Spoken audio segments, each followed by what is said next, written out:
ಆತ್ಮೀಯ ಬಂಧುಗಳೇ, ಮಹಾಭಾರತ ಉದ್ಯೋಗ ಪರ್ವ ಇದರಿಂದ ಕೌರವ ಪಕ್ಷದ ಸೈನ್ಯದ ಸಂಘಟನೆ ಮತ್ತೆ ದುರ್ಯೋಧನ ಪಿತಾಮಹ ಭೀಷ್ಮರನ್ನ ಪ್ರಧಾನ ಸೇನಾಪತಿಯನ್ನಾಗಿ ಮಾಡೋದು, ಈ ವಿಷಯದ ಬಗ್ಗೆ ನಾವು ತಿಳ್ಕೊಳ್ತಾ ಇದ್ವಿ. ಓದ ಭಾಗದಲ್ಲಿ ಕೃಷ್ಣ ಹೊರಟು ಹೋದ್ಮೇಲೆ ದುರ್ಯೋಧನ ಯೋಚನೆ ಮಾಡ್ತಾನೆ. ಮಾಡಿ ದುಶ್ಯಾಸನ, ಕರ್ಣ ಮತ್ತೆ ಶಕುನಿಗೆ ಹೇಳ್ತಾನೆ, ಈಗ ಕೃಷ್ಣ ಯುದ್ಧ ಮಾಡಿಸೋದಂತೂ ಗ್ಯಾರಂಟಿ. ಯಾಕೆ ಅಂತಂದ್ರೆ ಅವನು ಅನ್ಕೊಂಡಿದ್ದ ಕೆಲಸ ಇಲ್ಲಿ ಆಗ್ಲಿಲ್ಲ. ಸೊ ಅದರಿಂದ ಈಗ ಅವ್ರಿಗೆ ಯುದ್ಧಕ್ಕೆ ಉತ್ತೇಜನೆಯನ್ನ ಮಾಡೇ ಮಾಡ್ತಾನೆ. ಮೊದಲೇ ಅರ್ಜುನ ಮತ್ತೆ ಭೀಮರಿಗೆ ನನ್ನ ಜೊತೆ ಯುದ್ಧ ಮಾಡೋದಕ್ಕೆ ಇಷ್ಟ ಅವ್ರಿಗೆ. ಆಮೇಲೆ ಯುಧಿಷ್ಠಿರ ಕೂಡ ಭೀಮ ಏನ್ ಹೇಳ್ತಾನೋ ಹಾಗೆ ಮಾಡೋದು. ಇನ್ನ ವಿರಾಟ, ದೃಪದ ಇವರೆಲ್ಲರ ಜೊತೆ ನನ್ನ ವೈರತ್ವ ಇರೋದ್ರಿಂದ ಯುದ್ಧ ಆಗೋದಂತೂ ಗ್ಯಾರಂಟಿ.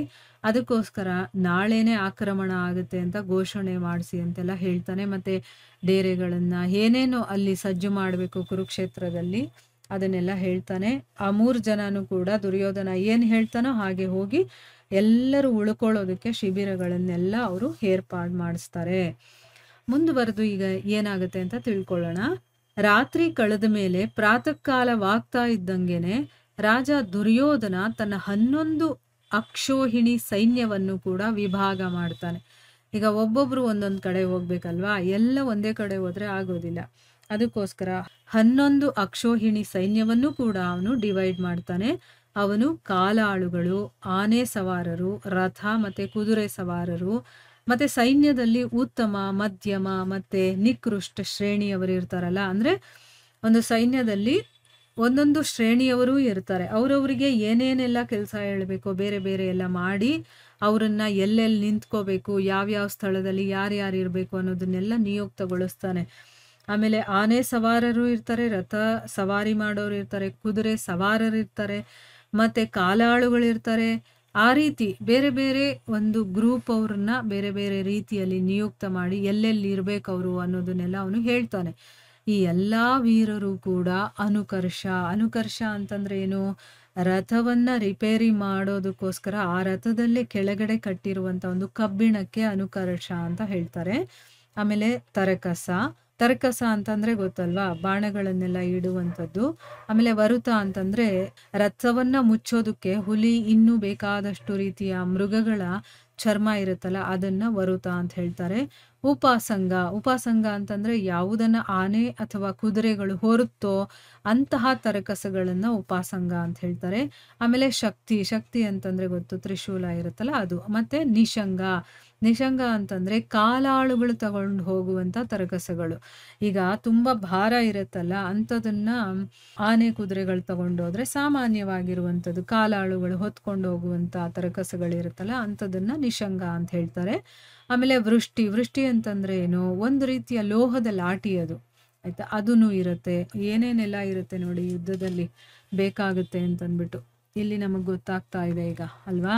ಇನ್ನ ಧ್ವಜ ಪತಾಕೆಗಳು, ಧನಸ್ಸು ಬಾಣಗಳು, ವಿಧ ವಿಧವಾದಂತಹ ಹಗ್ಗಗಳು, ಪಾಶ, ಹಾಸಿಗೆಗಳು, ಆಮೇಲೆ ಕಚಗ್ರಹ ವಿಕ್ಷೇಪ ಅಂತಂದ್ರೆ ಕೂದಲನ್ನ ಹಿಡ್ಕೊಂಡು ಬೀಳಿಸುವಂತಹ ಯಂತ್ರಗಳು, ಎಣ್ಣೆ, ಬೆಲ್ಲ, ಕರಡಿಗಳು, ವಿಷಧರ ಸರ್ಪಗಳ ಗಡಿಗೆಗಳು, ಘಂಟಫಲಕ ಅಂದ್ರೆ ಸುರುಳಿಗಳ ಶಾಖೆ, ಖಡ್ಗ, ಇನ್ನು ಬೇಕಾದಷ್ಟು ಲೋಹಗಳ ಶಸ್ತ್ರಗಳು, ಕುದಿಸಿರುವಂತ ಬೆಲ್ಲದ ನೀರು, ಕಲ್ಲುಗಳ ಚೂರುಗಳು, ಮುಳ್ಳುಗಳಿಂದ ತುಂಬಿರುವಂತ ಲಾಠಿಗಳು, ನೇಗಿಲು, ವಿಷ ಹಚ್ಚಿರುವಂತ ಬಾಣಗಳು, ಮೊರ ಮತ್ತೆ ಬುಟ್ಟಿಗಳು, ಅಂಕುಶಗಳು, ತೋಮರಗಳು, ಮುಳ್ಳುಗಳಿರುವಂತ ಕವಚಗಳು, ವೃಕ್ಷಾದನ ಅಂದ್ರೆ ಕಬ್ಬಿಣದ ಮುಳ್ಳುಗಳು ಅಥವಾ ಕಂಬಿಗಳು, ಇದನ್ನ ವೃಕ್ಷಾದನ ಅಂತ ಹೇಳ್ತಾರೆ.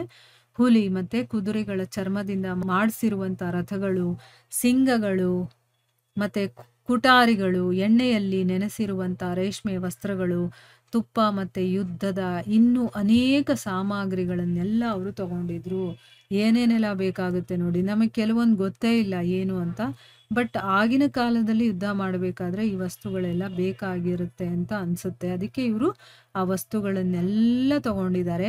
ಎಲ್ಲಾ ರಥಗಳಲ್ಲೂ 4 ಕುದುರೆಗಳನ್ನ ಕಟ್ಟಿದ್ರು, ಮತ್ತೆ 100 ಬಾಣಗಳನ್ನ ಇಟ್ಟಿದ್ರು. ಅವುಗಳಲ್ಲಿ ಒಬ್ಬೊಬ್ಬ ಸಾರಥಿ ಮತ್ತೆ ಇಬ್ಬಿಬ್ರು ಚಕ್ರ ರಕ್ಷಕರಿದ್ರು. ಈಗ ರಥ ಹೋಗ್ಬೇಕಾದ್ರೆ ಏನಾದ್ರೂ ಚಕ್ರಕ್ಕಾಗ್ಬಿಟ್ರೆ ಅದನ್ನ ತಕ್ಷಣ ರಿಪೇರಿ ಮಾಡೋದಕ್ಕೆ ಇರ್ಬೇಕಲ್ಲ. ಅದಕ್ಕೆ ಇಬ್ರು ಚಕ್ರ ರಕ್ಷಕರಿದ್ರು. ಆ ಇಬ್ರು ಕೂಡ ಉತ್ತಮ ರಥಿಗಳು ಮತ್ತೆ ಅಶ್ವವಿದ್ಯೆಯಲ್ಲೂ ಕೂಡ ಕುಶಲರಾಗಿದ್ರು. ಏನಾದ್ರೂ ತೊಂದರೆ ಆದಾಗ ಅವರು ಕೂಡ ರಥವನ್ನ ಓಡಿಸ್ಬೇಕು ಮತ್ತೆ ಅಶ್ವವಿದ್ಯೆಯಲ್ಲೂ ಕೂಡ ಕುಶಲರಾಗಿರ್ಬೇಕು. ಇಲ್ಲ ಅಂತಂದ್ರೆ ಆ ಕುದುರೆಯನ್ನ ಕಂಟ್ರೋಲ್ ಮಾಡೋದಕ್ಕೆ ಬರ್ಬೇಕಲ್ವಾ? ಅದಕ್ಕೋಸ್ಕರ ಯಾವ ರೀತಿ ರಥಗಳನ್ನ ಅಲಂಕಾರ ಮಾಡಿದ್ರೋ ಅದೇ ರೀತಿ ಆನೆಗಳನ್ನೂ ಕೂಡ ಅಲಂಕಾರ ಮಾಡಿದ್ರು. ಆನೆಗಳ ಮೇಲೆ 7 ಪುರುಷರು ಕೂತಿದ್ರು. ಮತ್ತು ಅವರು ರತ್ನ ಜಟಿತವಾದ ಪರ್ವತಗಳ ಹಾಗೆ ಅನಿಸ್ತಾ ಇದ್ರು. ಅಂದ್ರೆ ಅವ್ರು ಅಷ್ಟು ಚೆನ್ನಾಗಿ ಶೃಂಗಾರ ಮಾಡ್ಕೊಂಡಿದ್ರು. ಅದನ್ನ ನೋಡಿದ್ರೆ ಪರ್ವತಗಳೇ ಸಿಂಗಾರ ಮಾಡ್ಕೊಂಡಿದ್ಯೇನೋ, ರತ್ನ ಜಟಿತವಾದ ಪರ್ವತಗಳನ್ನ ನೋಡಿದ್ರೆ ಹೇಗಿರುತ್ತೋ ಹಾಗಿದ್ರು ಅವರು. ಅವುಗಳಲ್ಲಿ ಇಬ್ರು ಅಂಕುಶವನ್ನ ತಗೊಂಡು ಮಾವುತನ ಕೆಲಸವನ್ನ ಮಾಡ್ತಾ ಇದ್ರು. ಇಬ್ರು ಧನುರ್ಧಾರಿ ಯೋಧರಾಗಿದ್ರು. ಇಬ್ರು ಖಡ್ಗಧಾರಿಗಳಾಗಿದ್ರು. ಒಬ್ಬ ಶಕ್ತಿ ಮತ್ತೆ ಒಬ್ಬ ತ್ರಿಶೂಲಧಾರಿಯಾಗಿದ್ದ.